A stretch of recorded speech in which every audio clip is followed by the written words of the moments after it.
Hey guys, this is Sonu Alawat लेकर आ चुका हूं आपके लिए जबरदस्त गवर्नमेंट जॉब अपडेट जो कि डायरेक्टली निकल के आ रहा है एसएससी सीएचएसएल रिक्रूटमेंट 2021 की तरफ से। मतलब एसएससी के through CHSL combined higher secondary level के अंडर डिफरेंट क्लरिकल पोस्ट के ऊपर वैकेंसीज आ चुके हैं, जिसमें हमारी एलडीसी की पोस्ट है, junior secretary assistant, postal assistant, sorting assistant, साथ ही डेटा एंट्री ऑपरेटर की पोस्ट है। फ्रेंड्स, ऑल इंडिया की वैकेंसी है, मेल और फीमेल दोनों ही कैटेगरी कैंडिडेट के लिए एकदम जबरदस्त वैकेंसी रहने वाली है। इंडिया की one of the most desirable vacancy में से एक है। तो चलिए आगे इस वीडियो में हम इसी वैकेंसी के बारे में डिटेल से बात करने वाले हैं, जैसे कि आपको इसका डिटेल सिलेक्शन प्रोसीजर समझाने वाला हूं, साथ ही एलिजिबिलिटी क्राइटेरिया के बारे में देखेंगे, एग्जाम पैटर्न, एग्जाम सिलेबस ध्यान से समझेंगे, साथ ही सिलेक्शन होने के बाद इन हैंड इनिशियल सैलरी आपको क्या मिलेगी, जॉब लोकेशन क्या होगी, एग्जाम सेंटर्स कहां पर मिलेंगे, जॉब प्रोफाइल क्या होगी, मतलब सिलेक्शन होने के बाद किस पोस्ट के ऊपर आपको क्या काम करना पड़ेगा, साथ ही कौन कौन से डिपार्टमेंट्स में आपका सिलेक्शन होता है और डिपार्टमेंट्स किस बेसिस पर डिस्ट्रीब्यूट किए जाते हैं, और भी काफी सारे इंपोर्टेंट पॉइंट्स इस वीडियो में डिटेल से डिस्कस करने वाले हैं। तो फ्रेंड्स, अगर आप इस वैकेंसी को लेकर इंटरेस्टेड होंगे और एलिजिबल होंगे तो यार वीडियो को आखिर तक जरूर देखिएगा, क्योंकि बहुत ज्यादा इंपॉर्टेंट वीडियो रहने वाला है। तो चलिए यार, ज्यादा टाइम वेस्ट नहीं करते, फटाफट वीडियो को शुरू कर लेते हैं। बट उससे पहले आपको गुड न्यूज दे दूं, जो हमने ऑनलाइन ये कॉम्बो लॉन्च किया था, इसके ऊपर जबरदस्त रेस्पॉन्स देखने को मिल रहा है। दोनों ही जनरल अवेयरनेस की बुक और साथ ही लास्ट 12 मंथ की करंट अफेयर की बुक को आप एक साथ परचेज कर सकते हो। लिंक डिस्क्रिप्शन बॉक्स में, स्टॉक कहीं खत्म न हो जाए, फटाफट बुक को परचेज करके अपने घर पर अवेलेबल करा दीजिए, क्योंकि भाई बहुत सारे एग्जाम फ्यूचर में होने वाले हैं, तैयारी में कमी नहीं रहनी चाहिए। सबसे बेस्ट जनरल अवेयरनेस की बुक अब आपके पास है, लिंक डिस्क्रिप्शन बॉक्स में, फटाफट चेकआउट करिएगा। तो चलिए भाई, बात कर लेते हैं अपनी वैकेंसी के बारे में। सबसे पहले बात करेंगे इसकी वैकेंसीज, पोस्ट और डिपार्टमेंट्स के बारे में। 5 डिफरेंट पोस्ट है हमारी। लोअर डिवीजन क्लर्क की पोस्ट है, जूनियर सेक्रेटरी असिस्टेंट की पोस्ट है, पोस्टल असिस्टेंट की पोस्ट है, शॉर्टिंग असिस्टेंट की पोस्ट है, डेटा एंट्री ऑपरेटर की पोस्ट है। तो फ्रेंड्स, ये वैकेंसी आपको इन सभी पोस्ट के ऊपर सेंट्रल गवर्नमेंट लेवल की डिफरेंट मिनिस्ट्रीज, डिपार्टमेंट्स और ऑफिसेज के अंदर पहुंचने का मौका दे दिया है। एक बार डिपार्टमेंट्स देख लेते हैं कौन कौन से इंक्लूड होते हैं। इस वैकेंसी के थ्रू आप आईबी डिपार्टमेंट के अंदर पहुंच सकते हो, सीबीआई है, एनआई है, सेंट्रल पासपोर्ट ऑफिस है, custom excise and service tax है, मिनिस्ट्री ऑफ टेक्सटाइल है, साथ ही एनटीआरओ है, मिनिस्ट्री ऑफ डिफेंस के अंदर आप जा सकते हो, इलेक्शन कमीशन के अंदर जा सकते हो, मिनिस्ट्री ऑफ एक्सटर्नल अफेयर के अंदर जा सकते हो, और भी बहुत सारी डिफरेंट मिनिस्ट्रीज हैं, डिपार्टमेंट्स इसके अंदर रखे हुए। नेक्स्ट वीडियो में डिटेल के साथ कवर कर दूंगा। तो भाई, छोटी मोटी वैकेंसी मत समझिएगा, सेंट्रल गवर्नमेंट लेवल के बहुत बड़े डिपार्टमेंट के अंदर आप पहुंच सकते हो इस वैकेंसी के जरिए। अब बात कर लेते हैं टोटल नंबर ऑफ वैकेंसीज के बारे में। ऑफिशियल नोटिफिकेशन आ चुका है। नोटिफिकेशन में वैकेंसीज के बारे में डिटेल नहीं दी हुई है कि किस पोस्ट के ऊपर कितनी वैकेंसी निकली हुई है, लेकिन कुछ टाइम बाद वैकेंसी के बारे में डिटेल आ जाएंगी तो मैं आपको इंफॉर्म कर दूंगा। लेकिन 5000 के आसपास टोटल नंबर ऑफ वैकेंसीज हर साल इसके अंदर निकलती है। अप्रोक्सीमेटली इस बार भी इतनी ही हो सकती है। क्लियर है? अब फाइनली बात कर लेते हैं वैकेंसी की इंपोर्टेंट डेट्स के बारे में। देखिए फ्रेंड्स, जो इसके ऑनलाइन फॉर्म स्टार्ट हो चुके हैं वो आज से, यानी कि 1 फरवरी 2022 से हो चुके हैं। फॉर्म की जो लास्ट डेट है वो 7 मार्च 2022 रखी हुई है। जो आपका इसमें टियर फर्स्ट एग्जाम होने वाला है वो आपका मई 2022 में होगा। फाइनली फॉर्म फीस के बारे में बात करें, जनरल ओबीसी कैटेगरी वालों के लिए 100 रुपए फॉर्म फीस चार्ज किए गए हैं। एसटी एससी फीमेल कैटेगरी के लिए कोई भी फॉर्म फीस यहां पर चार्ज नहीं किए गए हैं। फाइनली आते हैं एलिजिबिलिटी क्राइटेरिया के बारे में। सबसे पहले एज लिमिट को लेते हैं, उसके बाद एजुकेशन क्वालिफिकेशन देखेंगे। एज लिमिट का सिंपल सा फंडा है, जनरल कैटेगरी वालों के लिए मिनिमम एज लिमिट 18 ईयर रखी गई है और मैक्सिमम एज लिमिट 27 ईयर रखी गई है। जो आपकी एज कैलकुलेट होगी वो 1 जनवरी 2022 तक होने वाली है। बाकी ओबीसी एससी कैटेगरी वालों को अपनी एज के अंदर रिलैक्सेशन देखने को मिल जाएगा। ओबीसी वालों को 3 ईयर का मिलेगा, एसटी एससी वालों को 5 ईयर का एज रिलैक्सेशन देखने को मिल जाएगा। बाकी पीडब्ल्यूडी कैटेगरी वालों के लिए भी काफी भर के एज रिलैक्सेशन यहां पर रखा हुआ है। फाइनली बात करें एजुकेशन क्वालिफिकेशन के बारे में, जो कि बिल्कुल भी कॉम्प्लिकेटेड नहीं है। डेटा एंट्री ऑपरेटर की पोस्ट को छोड़कर बाकी जितनी भी 4 अदर पोस्ट हैं उनके लिए अगर आपने 12th पास कर रखा है तो आप इस वैकेंसी के लिए फॉर्म अप्लाई कर सकते हैं, आप एलिजिबल हैं। बाकी डेटा एंट्री ऑपरेटर की पोस्ट के लिए यहां पर एक कंडीशन होती है, आपने 12th पास कर रखा हो साइंस सब्जेक्ट में और आपके पास मैथ सब्जेक्ट होना कंपलसरी है। क्लियर है? बाकी जो लोग 12th पास है, किसी भी सब्जेक्ट से कर रखा है, वो मैटर नहीं करता, आप सीएचएसएल के लिए फॉर्म अप्लाई कर सकते हैं, आप एलिजिबल है। सभी 12th पास इस वैकेंसी के लिए एलिजिबल है। क्लियर है? फाइनली बात कर लेते हैं सिलेक्शन प्रोसीजर के बारे में, यानी कि जब आप इस वैकेंसी के लिए फॉर्म अप्लाई कर दोगे तो फाइनल सिलेक्शन लेने तक, इन बड़े बड़े डिपार्टमेंट में पहुंचने तक आपको किस किस स्टेज से होकर गुजरना पड़ेगा। बेसिकली इसका सिलेक्शन प्रोसीजर 3 मेजर स्टेजेस के ऊपर टिका हुआ है, जिसमें से फर्स्ट स्टेज में आपका टियर फर्स्ट एग्जामिनेशन होगा, 200 मार्क्स का एक कंप्यूटर बेस्ड एग्जाम होगा, 100 क्वेश्चन आएंगे, डिटेल से समझाऊंगा, वेट करिए। अगर आप एग्जाम को क्वालिफाई कर ले तो सेकंड स्टेज में आपका एक डिस्क्रिप्टिव पेपर होने वाला है, यानी कि paper and pen mode 100 marks का होगा, इजी सा होता है, क्लियर कर लोगे। थर्ड स्टेज में आपका एक स्किल टेस्ट होगा जिसमें टाइपिंग टेस्ट होती है। घबराइएगा मत, अगर आपको अभी टाइपिंग नहीं आती फिर भी आप फॉर्म अप्लाई कर सकते हैं, क्लियर है। उसके बाद फाइनल कट ऑफ बनेगी जो कि डिसाइड करेगी कि आपका सिलेक्शन किस पोस्ट के ऊपर हो रहा है और आप किस डिपार्टमेंट के अंदर अपॉइंट किए जाओगे। अब डिटेल से एक एक स्टेज को उठाती है। जैसे कि मैंने आपको बताया, फर्स्ट स्टेज आपका टियर फर्स्ट के नाम से जाना जाएगा, जिसमें आपका सीबीटी कंप्यूटर बेस्ड टेस्ट होगा जो कि मई 2022 के अंदर होने वाला है। Computer based exam total 4 sections मतलब 4 सब्जेक्ट से क्वेश्चन आएंगे, जिसमें से पहला सब्जेक्ट आपका इंग्लिश लैंग्वेज होने वाला है जो कि बिल्कुल बेसिक इंग्लिश रहेगा। इससे टोटल 25 क्वेश्चन आएंगे। एक क्वेश्चन के लिए आपको 2 मार्क प्रोवाइड किए जाएंगे, इसलिए एक सेक्शन यहां पर 25 क्वेश्चंस का हो जाता है और 50 मार्क्स को हो जाता है, क्योंकि एक क्वेश्चन के लिए 2 मार्क दिए जा रहे हैं ना।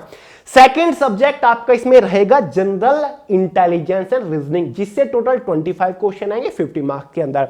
थर्ड सेक्शन आपका क्वांटिटेटिव एप्टीट्यूड रहेगा, जिसमें बेसिक अर्थमेटिक स्किल से क्वेश्चन पूछे जाएंगे, घबराइएगा मत। 25 क्वेश्चन आएंगे 50 मार्क्स के अंदर, ये सेक्शन रहेगा। चौथा सेक्शन हमारा जनरल अवेयरनेस का रहने वाला है, जिससे टोटल 25 क्वेश्चन आएंगे 50 मार्क्स के अंदर। पूरा जनरल अवेयरनेस आएगा, चाहे आपका history, geography, polity, economics, general science, current affair क्यों ना हो, पूरा सेक्शन आएगा। और बुक आपको जनरल अवेयरनेस करंट अफेयर की बता चुका हूं, तो आप छोड़ दीजिए जनरल अवेयरनेस की टेंशन। लिंक डिस्क्रिप्शन बॉक्स में, फटाफट जाइए और परचेज करके प्रिपरेशन शुरू कर दीजिए। तो फ्रेंड्स, इसी के अकॉर्डिंग टोटल जो एग्जाम हो जाता है वो 100 क्वेश्चंस का हो जाता है, और एक क्वेश्चन के लिए 2 मार्क दिए जा रहे हैं, इसलिए 200 मार्क्स का आपका एग्जाम आने वाला है। क्वेश्चन पेपर की टाइम ड्यूरेशन यहां पर 60 मिनट रहने वाली है, यानी कि 1 घंटा आपको दिया जाएगा। एग्जाम में 0.50 मार्क्स की नेगेटिव मार्किंग भी रहने वाली है। फिक्र मत करिए, एग्जाम आपका क्लियर कराऊंगा चुटकियों में। बहुत सारी वीडियोस लेकर आऊंगा, टॉप स्कोरिंग टॉपिक, स्ट्रेटजी वाली वीडियो, बेस्ट बुक वाली वीडियो, कैसे आप सेल्फ स्टडी कर सकते हो, और बहुत टाइम टेबल वगैरह बताऊंगा। आपका एग्जाम चुटकियों में क्लियर करा दूंगा। बस वेडू सक्सेस चैनल के ऊपर बने रहिए, रेगुलर वीडियोस को फॉलो करते रहिए। तो भाई ये आपका एग्जाम हो जाता है। टोटल 100 क्वेश्चन का, 100 मार्क्स का, 1 घंटा एग्जाम की ड्यूरेशन रहेगी, ठीक है। एग्जाम क्वालिफाई जब आप कर लोगे, इसके बाद एक इनिशियल कट ऑफ बनती है। अगर आप उस कट ऑफ को क्वालिफाई कर लेते हो तो आप डिस्क्रिप्टिव पेपर में एंटर कर जाओगे। Last year CBT tier first exam की जो कट ऑफ गई थी जनरल वालों की, वो लगभग 142 मार्क्स के आसपास गई थी 200 मार्क्स में से। तो उसी के अकॉर्डिंग प्रिपरेशन में भाई जान लगा दीजिएगा।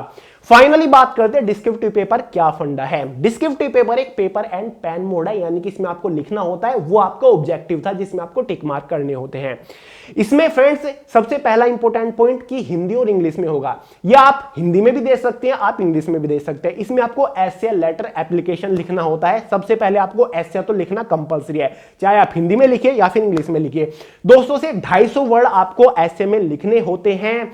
साथ ही सेकंड में आपके पास ऑप्शन होता है, आप लेटर लिख लीजिए या फिर आप एप्लीकेशन लिख लीजिए। 150 से 200 वर्ड के आसपास आपको लिखना होता है। टोटल डिस्क्रिप्टिव पेपर आपका 60 मिनट्स का होगा। साथ ही 100 मार्क्स आपको इसके लिए दिए जाते हैं। और क्वालिफाइंग मार्किंग जो होती है डिस्क्रिप्टिव पेपर की, वो 33 मार्क्स होती है, यानी कि 33% अगर आप इस एग्जाम में ले आते हो तो आप क्वालिफाई कर जाओगे थर्ड स्टेज के लिए। क्लियर है। और जो लेटर ऐसे वगैरह आएंगे वो 10th बेस्ड आएंगे, जैसे कि 10th में होता था, ज्यादा हायर लेवल के नहीं आते। क्लियर है। बस फॉर्मेट के ऊपर ध्यान रखिएगा वरना निकाल लोगे। और बाकी हिंदी इंग्लिश का तो ऑप्शन है ही आपके पास। क्लियर है। अगर आप सेकंड स्टेज को क्वालिफाई कर ले तो उसके बाद आप थर्ड स्टेज में एंट्री मार जाओगे, जिसमें आपका होगा स्किल टेस्ट, जिसमें आपकी टाइपिंग ली जाएगी। यहां पर टाइपिंग आप हिंदी में भी दे सकते हो, इंग्लिश में भी दे सकते हो, वो आपकी चॉइस के ऊपर डिपेंड करता है। अगर आप इंग्लिश की टाइपिंग करना चाहते हो तो आपको 35 वर्ड पर मिनट की स्पीड से टाइपिंग करना होगी। अगर आप हिंदी की टाइपिंग करना चाहते हो तो आपको 30 वर्ड पर मिनट की स्पीड टाइपिंग में लाकर दिखानी होगी। टाइपिंग टेस्ट आपको 15 मिनट दी जाती है, यानी कि 15 मिनट में आपको टाइप करके दिखाना होता है जो भी आपके पास पैराग्राफ होता है। क्लियर है। टाइपिंग टेस्ट के लिए कोई भी मार्क वगैरह प्रोवाइड नहीं किया जाएगा। टाइपिंग टेस्ट केवल क्वालिफाइंग नेचर होता है। अगर आप टाइपिंग टेस्ट को भी क्वालिफाई कर लेते हो, बारी आती है फाइनल सिलेक्शन की, फाइनल मेरिट की, जो कि डिसाइड करेगी कि आपका फाइनली किस पोस्ट के ऊपर सिलेक्शन होने जा रहा है और कौन सा डिपार्टमेंट आपको मिलेगा। फाइनल जो कट ऑफ बनेगी वो आपकी 300 मार्क्स में से बनेगी। अब ऐसा क्यों? टियर फर्स्ट जो एग्जाम था वो 200 मार्क्स का था, डिस्क्रिप्टिव पेपर जो था वो 100 मार्क्स का था। तो टोटल कितने हो गए? 300 मार्क्स हो गए ना। तो टोटल 300 मार्क्स में से आपकी फाइनल कट ऑफ बनेगी, जो कि डिसाइड करेगी कि भाई आपका सिलेक्शन हो रहा है या फिर नहीं। और ये जो फाइनल कट ऑफ बनती है ना, ये कैटेगरी वाइज तो बनती है, मतलब general, OBC, ST, SC, WS की अलग अलग तो बनती है, ये आपकी पोस्ट वाइज भी बनती है।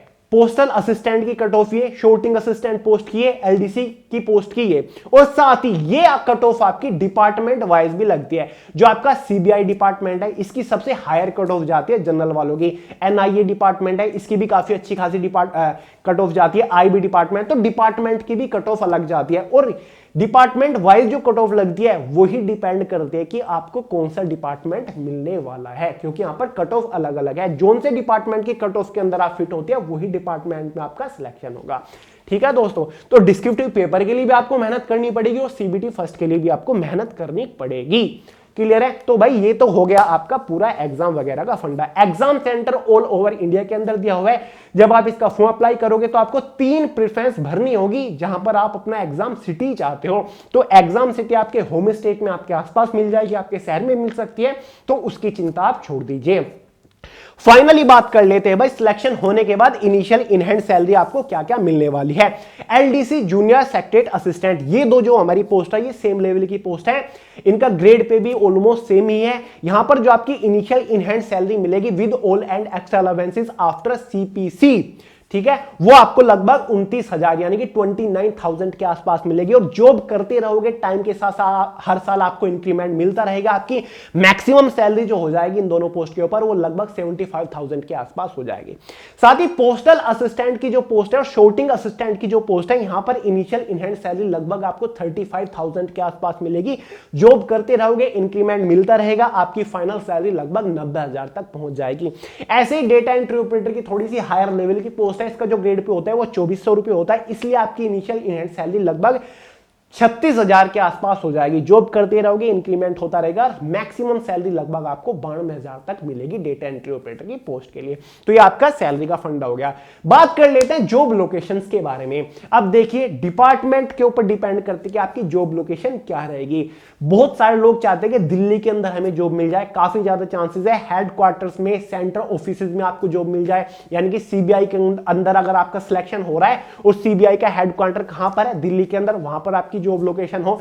या फिर जैसे कि सीबीआई डिपार्टमेंट के अंदर आपका सिलेक्शन हो गया, जहां पर सीबीआई के रीजनल ऑफिसेज हैं ऑल इंडिया के अंदर, वहां पर भी आपकी जॉब लोकेशन रह सकते हो। जॉब लोकेशन काफी ज्यादा डिपेंड करती है, काफी ज्यादा वेरी करती है आपके परमानेंट एड्रेस के अकॉर्डिंग, उसके अकॉर्डिंग भी आपको जॉब लोकेशन डिस्ट्रीब्यूट की जाती है। तो ऑल ओवर इंडिया के अंदर डिफरेंट डिफरेंट सेंट्रल गवर्नमेंट के जो ऑफिसेज है वहां पर आपकी जॉब लोकेशन रहेगी। बाकी एग्जैक्ट क्या रहेगी ये फाइनल सिलेक्शन के बाद आपकी कट ऑफ डिसाइड करेगी।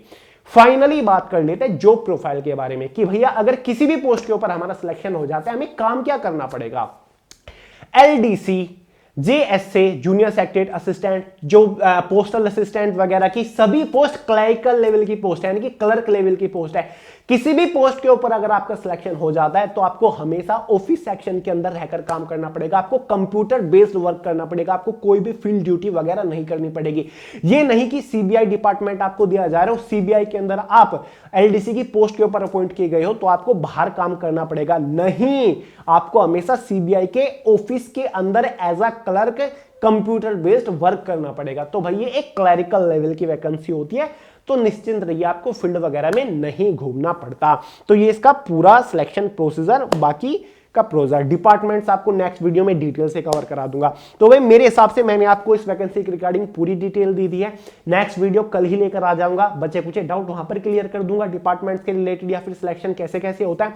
थर्ड वीडियो में आपके लिए बेस्ट बुक लेकर आ जाऊंगा कि कैसे सेल्फ स्टडी करके इस एग्जाम को क्रैक कर सकते हैं, किस बुक से पढ़े। फोर्थ वीडियो आपके लिए टॉप स्कोरिंग टॉपिक के रिगार्डिंग लेकर आ जाऊंगा कि कौन कौन से सब्जेक्ट से कौन कौन से टॉपिक के ऊपर ज्यादा फोकस करें ताकि हम एग्जाम में हाईएस्ट स्कोर करके आ सके। स्ट्रेटजी लेकर आऊंगा किस तरीके से प्रिपरेशन करें, किस तरीके से पढ़ें, क्या क्या पढ़ें, साथ ही टाइम टेबल लेकर आ जाऊंगा, कितना टाइम कौन से सब्जेक्ट को क्या क्या पढ़ने में दे, और भी बहुत सारी वीडियो लेकर आऊंगा। तो यार चैनल के ऊपर बने रहिए। बाकी डिटेल नोटिफिकेशन वीडियो सक्सेस के टेलीग्राम ग्रुप में मेंशन कर दिया, वहां से डाउनलोड करके पढ़ लीजिएगा। तो चलिए दोस्तों, कोई डाउट है वो कमेंट करके पूछ लीजिएगा, आंसर करने की कोशिश करूंगा। इंस्टाग्राम के ऊपर मिल जाऊंगा सोनू हेलावत के नाम से, वहां पर फॉलो कर लीजिएगा। तो दोस्तों वीडियो पसंद आए लाइक जरूर करिएगा, दोस्तों के साथ शेयर करना मत भूलिएगा, चैनल को सब्सक्राइब कर लीजिएगा। मिलते हैं अगली वीडियो में बहुत जल्द, तब तक के लिए जय हिंद।